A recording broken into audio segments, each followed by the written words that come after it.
Hello, everybody, and welcome to My EdTech Life. I am your host, Fonz, and you can find us here on Twitter at My EdTech Life. And today we have a rockin' show. Ladies and gentlemen, I know it has been trying times, but it doesn't mean that you can't still rock your class. And today it's a show that I've been waiting for all week. I've been excited because it's just amazing that honestly, I just never thought that I would have, I have great guests, but I just never thought that I would run or actually have the opportunity to have an awesome guest here like Etienne, who is very well known, who is an author. He does conferences, and more than anything, he shows teachers how to rock their class. So Etienne, thank you so much for being here this morning. I really appreciate you taking the time out of your day to be here. As you know, many of our listeners here may just be sipping on that first cup of coffee, maybe fixing some breakfast, listening to us live, and so on. So thank you so much for being here. And Etienne, just in case, for the world that may be out there and our listeners that may not be too familiar, with your background and so on, just tell us a little bit about yourself and how you got into education, because that is a very interesting story. Okay. Wow. That's a loaded question. All right. Well, welcome and thank you, Fonz, for having me on the show. I appreciate it very much because I'll take any opportunity to talk about education because I'm always fired up and excited and ready to rock when it comes to education. I am a K-12 teacher. I've taught, you name the subject, I've taught it across the board. I spent most of my 28 plus years though teaching French. I'm a department head at Sandwich Secondary School in LaSalle, Ontario, Canada. Shout out to my Canadian friends out there. And basically how I got into education, that's the short version of the story is I never wanted to be a teacher ever. I was a class clown and not a rude one, but I was always the guy in the back of the class who would do impressions, give funny answers when the teacher asked a question. And I always thought I was helping the teacher. That was my MO. I literally thought I was helping the teacher because the class was boring and dry. And I thought I was helping out. That's the kind of guy I was. So basically being a teacher was never a thought of mine ever.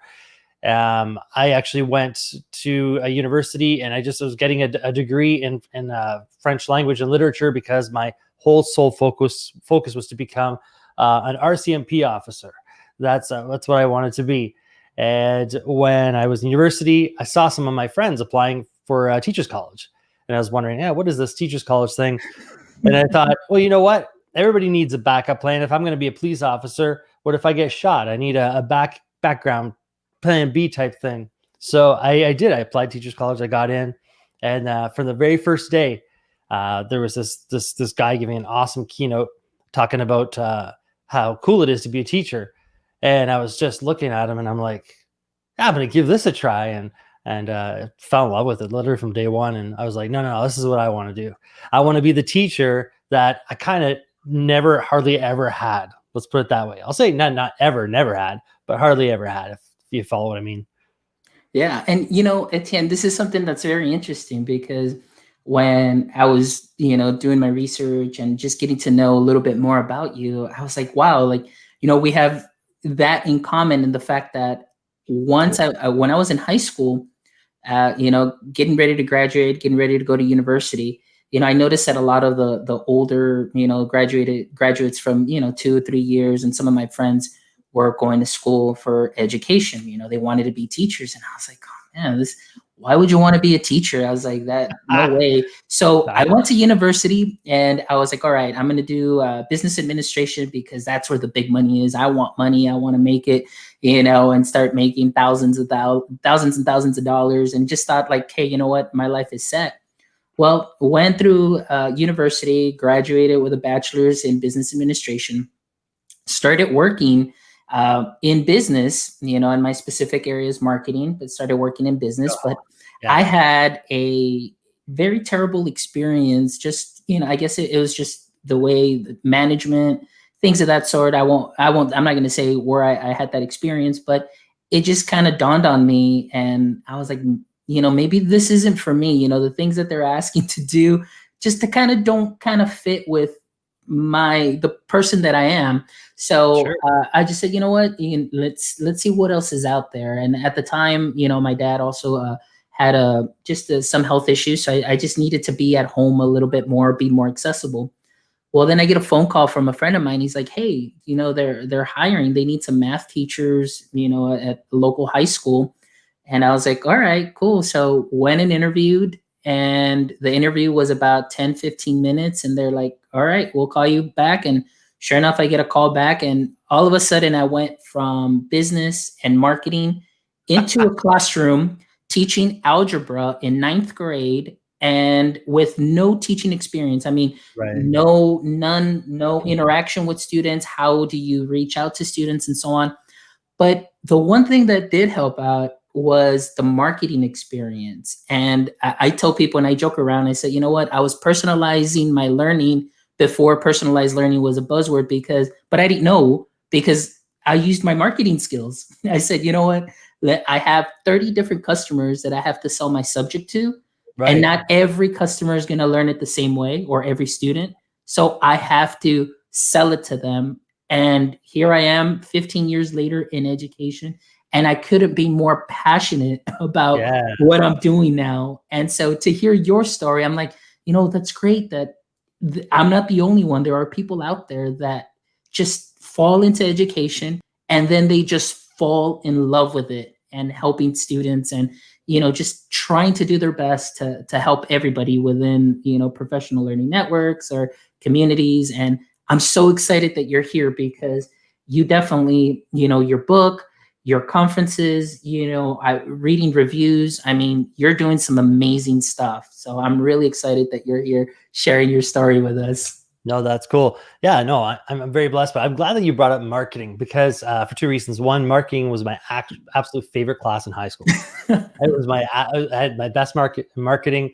I still remember, I think I remember the definition today. Okay, marketing is the total system of integrated business activities designed to plan, price, promote, and distribute goods and services to both present and potential customers.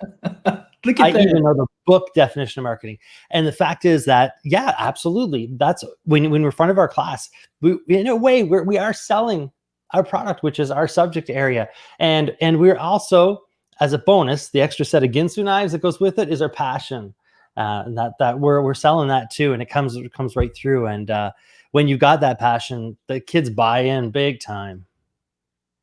Yeah, definitely. And so what we need to do now, and what I love about your book and just in reading, is how you bring that passion. I mean, you bring it to the classroom, but you want to also share that passion with teachers. I mean, we got to think about it, and just being honest, from March, on to this point, it hasn't been very easy for our teachers, just having to take what they normally do in their day-to-day setting, where they feel most comfortable within the four walls, where you are the master of your domain, and all of a sudden that just gets turned right around, and now you are pretty much living in front of a camera trying to do the same things, but it's very different. So I love the fact that you share, and I'm going to share your website in a while. I already shared the link, but you do have some great creative ways to engage students, both in person, in class, and online. And that's something that I think a lot of teachers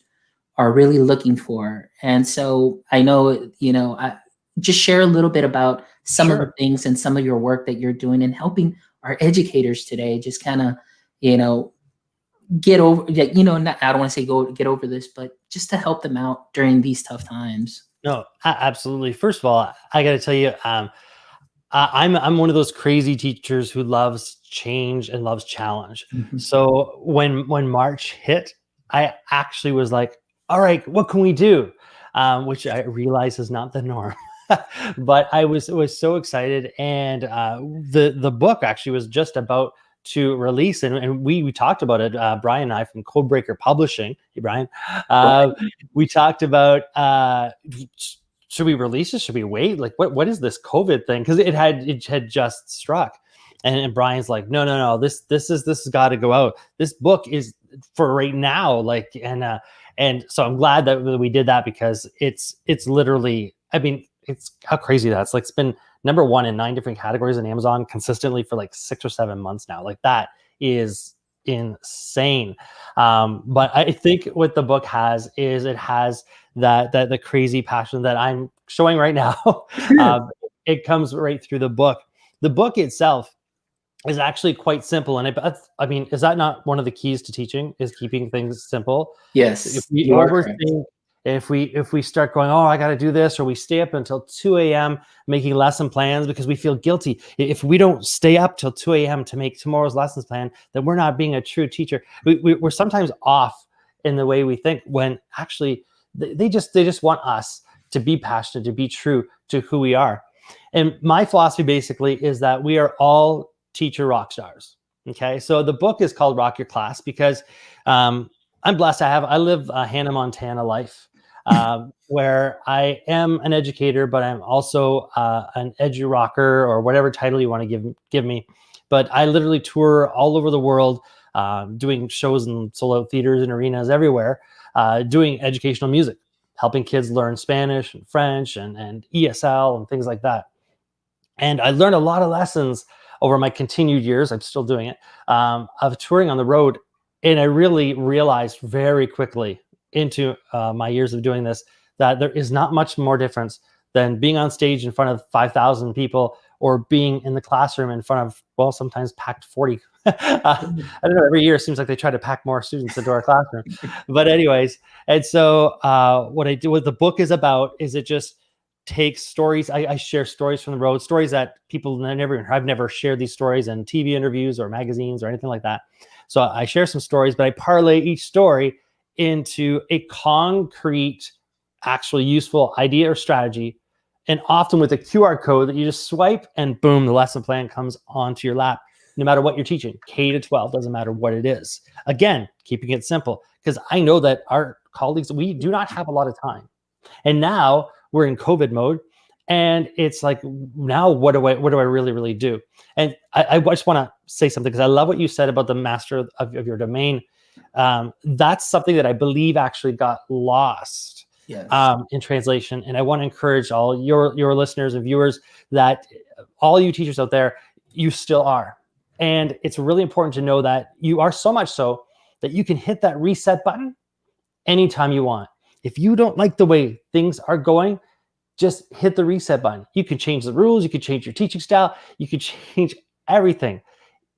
You can do it. I sometimes do that just for my own pleasure. And my students are just like, I thought we were going to, I'm like, no, we're going to do something better. And they're like, what? So absolutely. Yeah. And I think you hit on that just at a good point. The reset button. Oftentimes, as teachers, you go through your years, you already have your lessons down, you're doing, you know what to do. But I think that sometimes that reset button can be very scary for a lot of teachers, and because they're so used to doing things a certain way and having that control. But it's okay to not have control. We are human. It's okay if a lesson doesn't go the way that it should. But like you said, okay, I see that maybe I'm losing some of the kids. Maybe it didn't go the way I planned. Boom, let's reset. You know what? Maybe we'll revisit this a concept tomorrow, or you know what? Let's take it in this direction. But it's okay to show that you're vulnerable. It's okay that you aren't the subject matter expert that you're perceived to be. And that's one lesson that in the 11 years, 12 years that I was in the classroom before being in this position, is something that I learned, and it actually helped me, at least health-wise, like just keep my mental health. I say, you know what, I can go out there and I can plan a lesson, and it can crash and burn. But you know what, I just say, you know what, I learned from this. But more than anything, the students saw that maybe the things weren't going the correct way. And they were just like, hey, Mr. Mendoza, you know what? Maybe it's not working. Can we try it this way? And you know what? That's what I love the most, is that the students said, hey, you know what? This kind of works here, but let's try it this way. And now we're learning together. Absolutely. It's not more like the sage on the stage, kind of like, I'm not here. We're all in this together, building that community. And that really helped me out so much. And the reset button teachers, if you're out there, Etienne, this is a wonderful example. Hit the reset button. You are those masters of your domain. If something's not working, stop, relax, look, explore it later, come back to it and try it a different way, So that's No, awesome. absolutely. I think that when I love that what you were just saying there about involving the students, because what you learn really quickly when you look through my book is that even though it says rock your class, and it looks like the whole idea is for us as teachers to just go, "Wah!" and just give this amazing performance and wow the students to the point that where they almost learn through osmosis or whatever. No, the actual entire point of the book is to do what you do best, using your passion, using the strategies and tips that I offer and the lesson plans that plop on your lap and all those things like that. You try those different things. Every one of them flips things around to the students and allows them to be the true rock stars of the classroom, and involving them in that process. I talk about that right from the beginning. The book is an A to Z book of tips or A to Z of tips. And basically right, the very first one, it talks about the lay of the land. So it talks about your physical setup of the classroom, but it actually talks about involving your students in the creation of changing around your classroom. The other thing that I wanted to grab from what you just said, because it was another really cool nugget, was health. Chapter H of my book is Healthy Teacher Self, or Heal Thy Teacher Self. So it plays on that word, healthy. And I think that is of utmost importance right now, particular mental health. It's a big thing for me. I'm actually wearing my Kids Help Phone, my Kids Help Phone shirt. I'm an ambassador for Kids Help Phone, which is really big across Canada. We have to take care of ourselves first. So I'm glad you brought that up, because that's something that we miss as well as teachers, because we'll go, oh, I'll go to the doctor after I retire. Like, you know what I mean? We don't take care of ourselves first, and we really need to, because our students do need us. They do rely on us. They look up to us, whether you want to believe that or not. They really, really do. And if you're not taking care of yourself, you're not going to be able to deliver your best self to your students. Exactly. And I think that's something that's very important, especially now, and there was a comment here by one of our viewers, Q the librarian. Shout out to Q. She's amazing. She's been on the show before. And her comment was, exhaustion doesn't always mean productivity. And so sometimes, in educator setting, it's if you're not working till 2 a.m., like, or doing this and preparing, it's like you're seeing like you're not doing your job. I was like, that's not the way it works. That's just a toxic environment, and especially for mental health and just your overall health altogether. I mean, talk about teacher burnout. I mean, that's definitely something that we need to be very careful with. And so, but like you said, one of the things that I want to kind of just bounce off is, I loved what you said as far as allowing the students to take part and play an active role. Oftentimes, again, as a teacher, you're the only active person in your classroom as you walk around and you're giving lessons. But when you give the students that active role, like you said, to create that change, to create a space that is conducive to learning for them and the way that they learn, because we got to understand, we have multimodal learners, and oftentimes, maybe in the States, we focus too much on standardized testing. But standardized testing, when you've got multimodal learners that learn visually, that learn kinesthetically, and so on, you really need to provide a space for every type of learner. And I love the fact that you said it's important to include our students in that, because they're taking that ownership of their learning. They're not it, and oftentimes teachers may feel like, well, no, they're taking the power away from me. They're not. You're still the master of that domain. You're giving them, though, the ability to feel comfortable, create an environment of psychological safety where the students can feel comfortable conversing, opening up, helping each other out, peer-to-peer conversations, and then you can really go deep into those lessons. So I think that's something that's awesome. Exactly. Can I give 2 examples for your viewers? Okay. Of course. So here's 2 things that you can do no matter what subject area you teach, K to 12. So I don't know whether you guys out there are teaching hybrid, or you're in class, or you're online, or maybe you're just underwater. I don't know what your personal situation is, but here's something that when you get back to class, you can do. When I talked about the first chapter, A Lay of the Land, there's a couple things you could do. I'll just give one example though. So I teach French. And so if I have my grade 10 French class, for example, I could take my boring rows that I have in my classroom and I can convert the entire room into the city of Paris. So what I do is I'll take the rows and I'll cluster them into groups. So there'll be like maybe 5 or 6 groups of students, and I have them out throughout the classroom.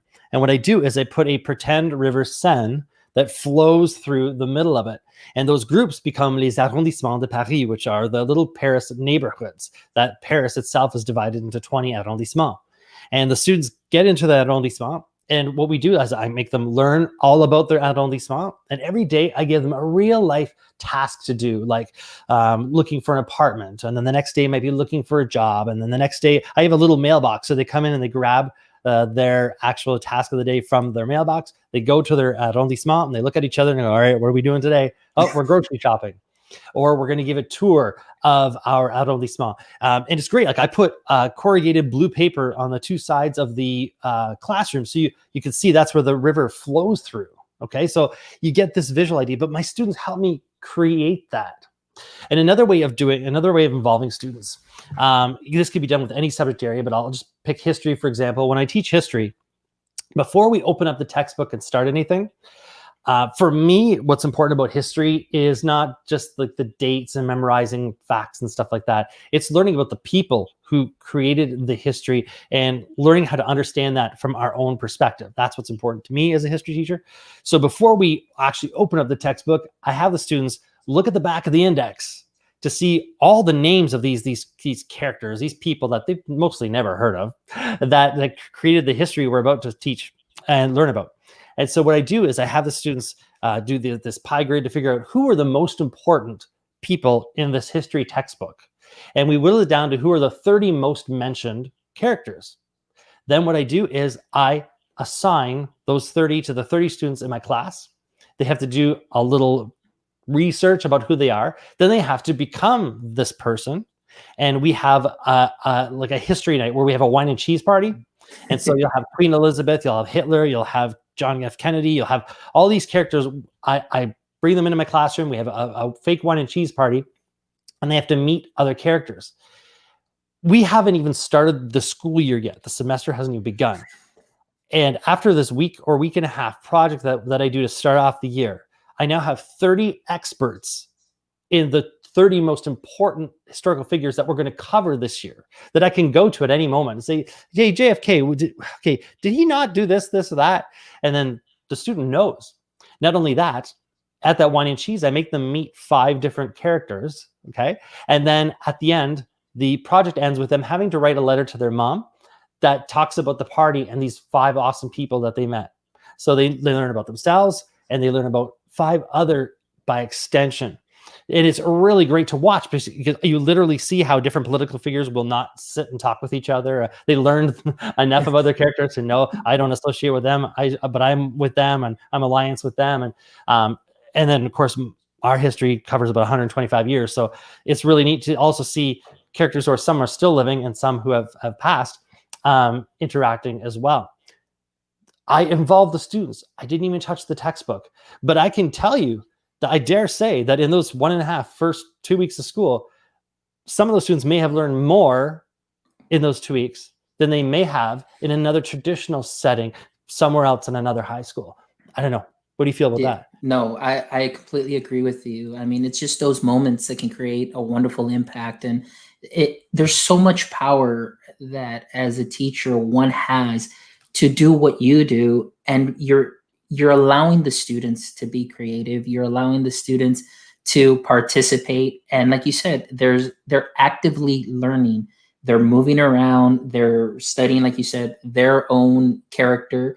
They're getting to know the other characters. And I mean, isn't that what really life is all about? I mean, you really have to know yourself. Then you're meeting, as you meet people, you get to meet them as well. And then I love the activity, the close activity is like write a letter to your mom. What did you learn about these people? But I mean, now you've got the students' attention. They're engaged. And like you said, they are those experts in the classroom. Going off of what you said, I did an activity when I was doing social studies and doing social studies in 5th grade. And so what I started doing is I created a podcast with my kids, and it was a mock podcast. But what we did is each student, and I didn't quite do it the way that you did, but each student, what I did is I made them write out on paper, their name, and they were all doctors. So it was like, for example, we had Dr. Ava Garza, and then they would write down what university they were from. So as what I did is I would walk around, and we were doing World War II. I would just walk around with my phone and say, hey, you know what? And we had a little kid who was there by my phone, causing the phone to ring. So you say, oh, we've got another caller.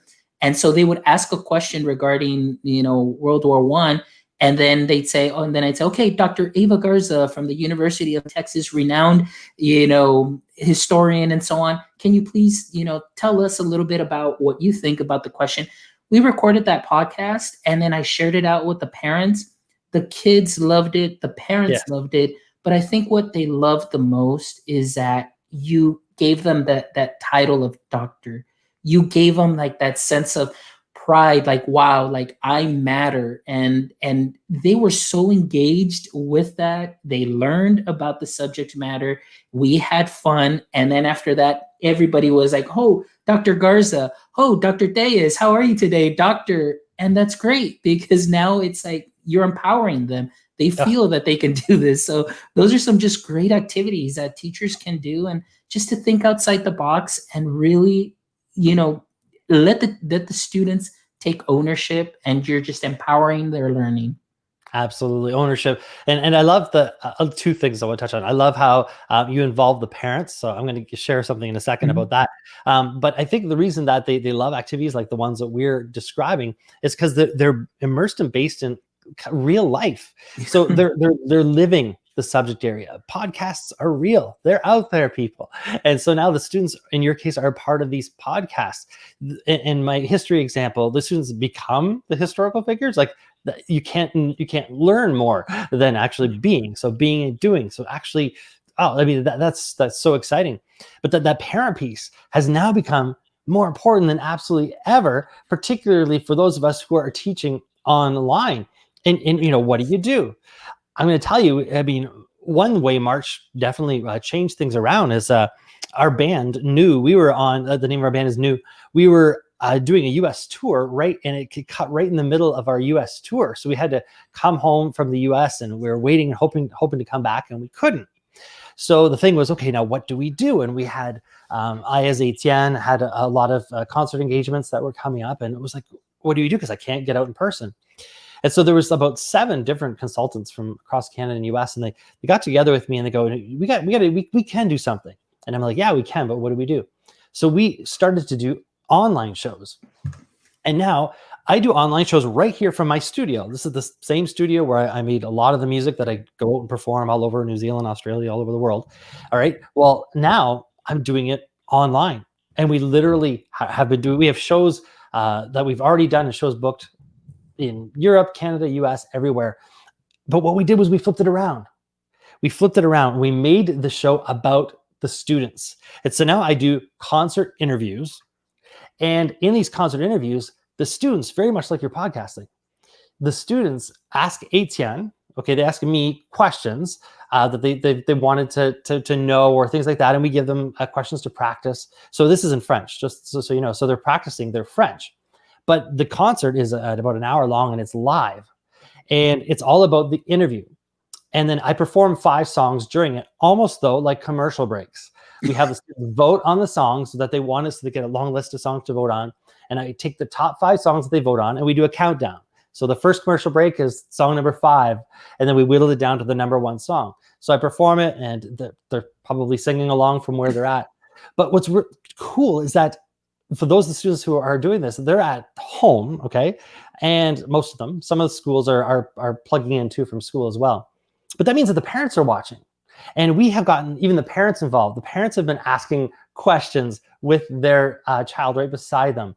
And not only that, it's become a great platform where the students actually give shout outs to their teachers. So you have to imagine there'll be like 1,000 students from different parts of the world all together at these concerts, and they're giving shout outs to their teachers and shout outs to their school, and it's recorded and they can watch it later. So they're part of this show. It's incredible. That's what I mean. Nothing can stop us as teachers. And the book is full of ideas, and the webinars that I do and everything like that. It's ever evolving. We always adding more ideas, particularly for online learning. But the landscape has changed, and involving the parents is really exciting. And the quotes and the feedback we get from parents, of course, is amazing when they get to see or hear their students, hear their children, asking questions and being part of the show. So it's cool. Yeah. And I think that's always been an important piece for me, is getting parents involved. And the more that parents are involved, they know what is going on in class. I remember I would have the students do presentations, because I did science and social studies. So they would do their science presentations in a group form, and I would send out an open invite to parents. My thing was, my room was always open to parents at any time. I would send out the invites and say, hey, this class we're presenting, we would love for you to be there. It was amazing to see parents show up, even if it was just 2. Sometimes we had 5, sometimes we had 6. But the fact that the parents were there and they were watching their son or daughter in a group or individually show a presentation, I mean, the look on their faces, of course, the kids would get a little bit nervous, but the parents were just so thankful and grateful. And then they would come in, they would stay for the rest of the class, and they were there learning with us. And then they just go ahead and leave. And then next time we had a presentation, send an invite. Well, then all of a sudden, when we had presentation days, parents they started bringing in snacks. They're like, we brought some snacks for the kids and so on. But you're getting it's the community involved. And I've often felt that sometimes we exclude our parent community.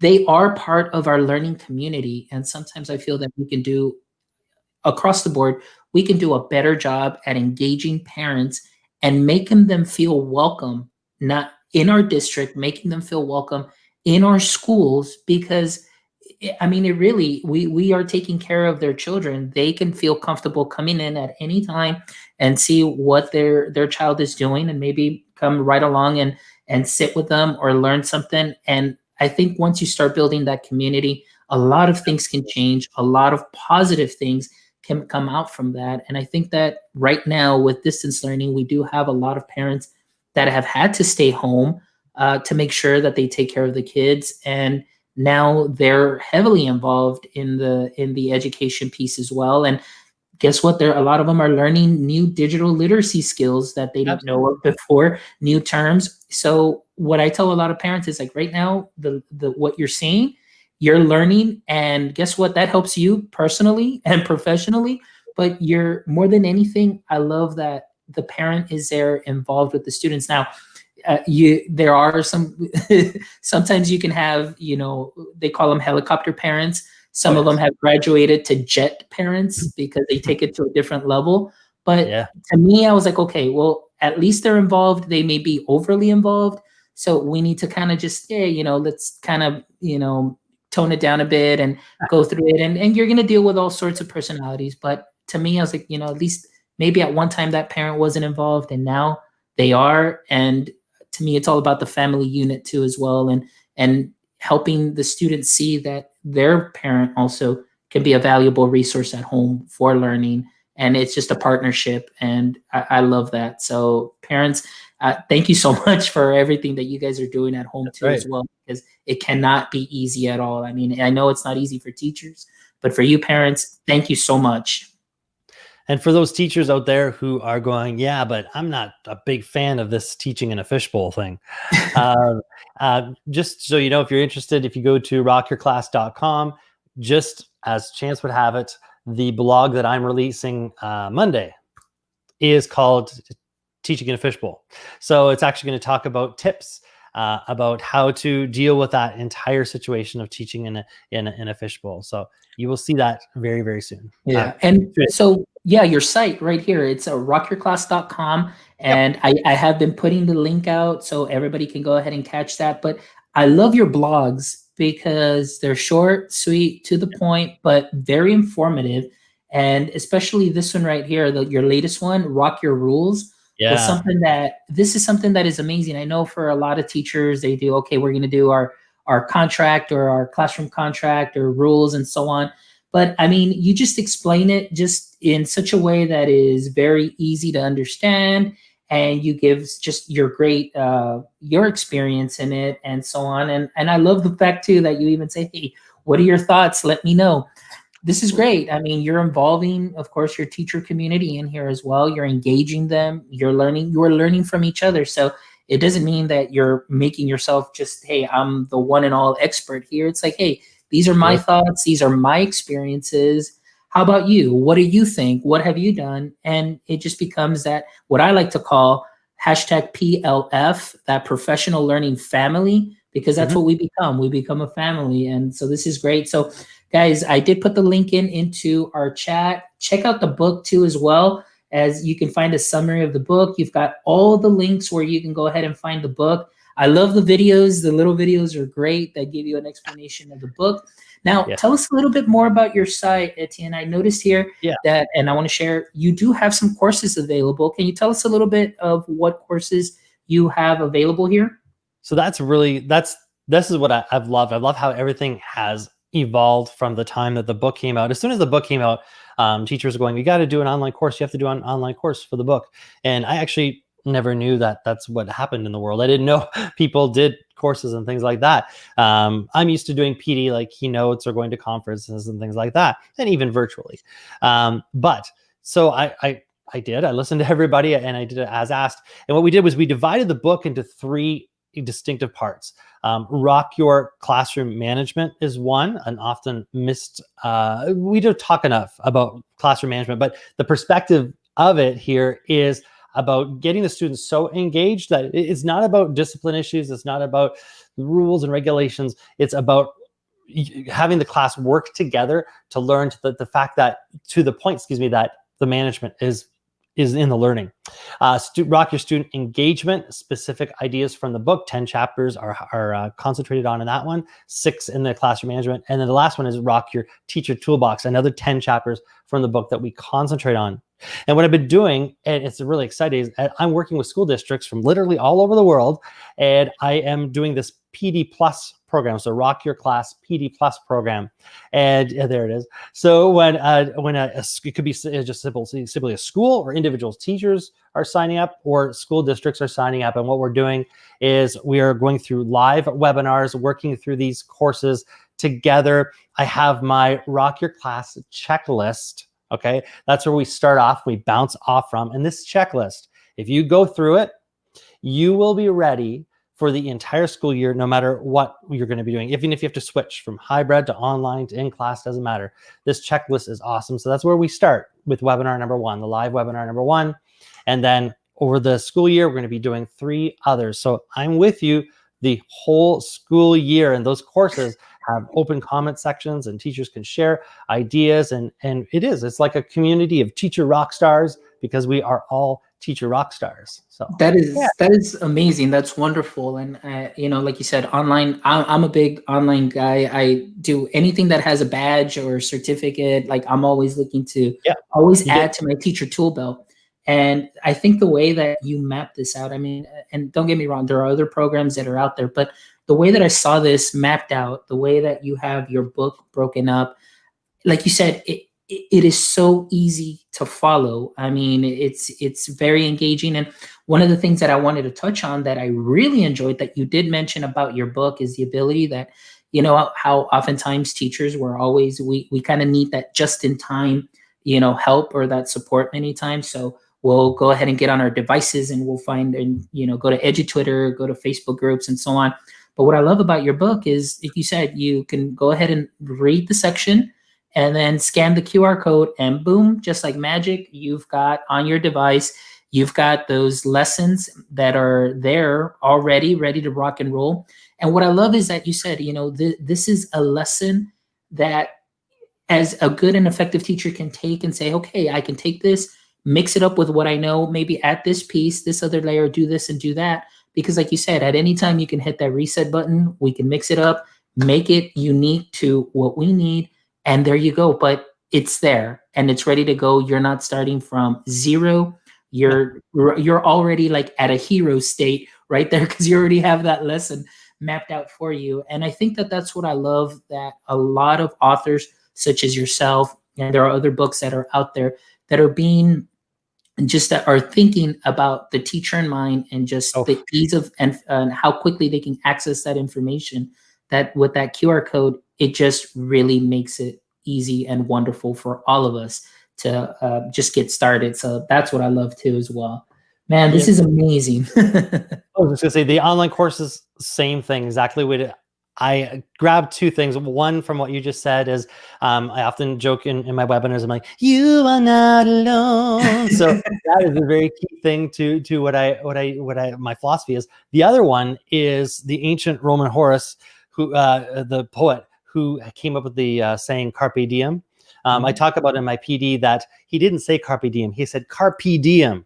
Seize the PD, seize the opportunity, know that you're professional. Let's get ready to develop together. And what we did with these online courses is because I have a production company and we do videos and things like that, we actually made the online courses extremely entertaining as well. So there's animated characters throughout that just, you'll be actually laughing as you're going through the stories and going through the PD. And there's distinctive parts to it. There is the inspection and reflection where we go through chapters together. I'm even in the courses and I'm reading them if you want to watch me read and you want to read along with your book. But there's the creation and innovation part. Because I feel as a teacher, I don't know about you, Fonz, but you've probably been to PD before where you're like, it's over and you're like, but I didn't get anything out of this. Yes. Or there's nothing I have in my hands. So everything through each one of those courses, and you get a certificate, 10 hours, 6 hours, and 10-hour certificate respectively. And everything that we do, you're challenged to do a creation innovation stage where you take the ideas right there and we work on them and you make something that you can use the very next day in class. And there's over 50 different challenges throughout the courses where you can make things. It doesn't matter if you teach math, science, languages, doesn't matter what it is. It's about channeling that passion, using research-based proven strategies that we know work, and then bringing it to the students and having fun with it. And often, like we talked about before, involving the students in that process. In fact, the book, and even in the webinars and the online courses, I tell people, you don't feel comfortable doing this? Have your students do it. And boom, it's doubly good. So, there you go. That is so wonderful and awesome, because I agree with you oftentimes. And that's actually something that I'm studying right now in my dissertation is, professional learning networks and professional development. How oftentimes you do get those experts that come in, but they don't take into account, your district demographics, your makeup, and they've got, this product or this solution that they come, but you're kind of left like, well, how does this fit in, and so on. But I love what you're doing is having that interactive piece that you learn that day. You can flip it, use it that right next day, or it's even student friendly. So, I mean, it's a win-win, like you said, and that's wonderful because we definitely need to see a lot more of that type of PD. So if you're out there, guys that are doing PD, this is definitely the way to go. Things are changing. So let's do something that's very interactive, such as what Etienne is doing. And so I'm really excited. I'm really so pumped up, honestly. Like, it's great to hear your stories and just to hear the way you fell into teaching, but just fell in love. And now what you're doing is something that is so valuable to many educators that are out there. And I thank you seriously from the bottom of my heart, what you're doing for all educators, because it's not an easy time right now and education is ever evolving, but we need more people that are, passionate just as you are, innovative, and just still being able to take the normal pedagogical practices and just adding an additional layer of innovation, creativity, but still keeping it simple with all teachers in mind. So guys, definitely rock your class, get the book, follow Etienne on Twitter, follow at Rock Your Class on Twitter as well. Now, Etienne, real quick, before we end the show, a little birdie told me that there was a famous, pop singer that has sung one of your songs before. Is that true? Can you tell us who it is? Justin Bieber is I guess a fan of Etienne. So that's me. Sorry, I always talk about Etienne in third person because I think it's still surreal to me, even after 28 years of winning awards, doing all the things that I get to do or whatever, all these albums later and touring. I look at it, that's not me, is it? That's crazy. But so I didn't know, but it was actually one of my own personal students that I teach who told me about it. Hey, sir, do you know that Justin Bieber sings your songs on YouTube? And I'm like, no, he doesn't. And then she was like, yeah, no, you should check it out. And so there he was. Yeah, the one video that's still out there on YouTube. He was on a really famous, like a Jimmy Kimmel type TV show in France. And he was in a section called What the Question, where celebrities have to answer questions from fans. And so the fans asked, they said, can you sing your favorite French song? Sing a French song. And he started busting out singing one of mine. So that was quite an honor. That's awesome. So thanks, baby. That is awesome. Well, I mean, like I said, like right here, the accidental rock star becomes an accidental author. It just fits. It's perfect. And like I said, I really love your passion.